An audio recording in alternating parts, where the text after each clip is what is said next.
দশম শ্রেণীর যারা ছাত্রছাত্রী রয়েছে তোমাদের আজ অভিষেক কবিতা থেকে একটি প্রশ্নের আমি উত্তর দেব। প্রশ্নটি হলো, মায়াবী মানব সীতাপতি। এখানে মায়াবী মানব কাকে বলা হয়েছে, তাকে মায়াবী মানব বলা হয়েছে কেন, সীতাপতিকে, এরকম প্রশ্ন আসে।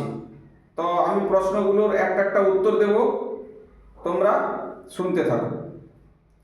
মায়াবী মানব এখানে বলা হয়েছে কাকে না, রামচন্দ্রকে। কেন বলা হয়েছে? সে নাকি মরে গিয়ে পুনরায় আবার বেঁচে গিয়েছিল। এই কবিতাটির কবি হচ্ছেন কে না, মাইকেল মধুসূদন দত্ত তার মেঘনাদ বধ কাব্য থেকে এই উক্তিটি করেছেন। তো এখানে মায়াবী মানব বলা হয়েছে কেন, এবং মানবটিকে না রাম, আর তাকে মায়াবী মানব কেন বলা হয়েছে না, তিনি মরে আবার বেঁচে গিয়েছিলেন। আর এখানে সীতাপতিকে, তার সীতার স্বামী কে, রামচন্দ্র।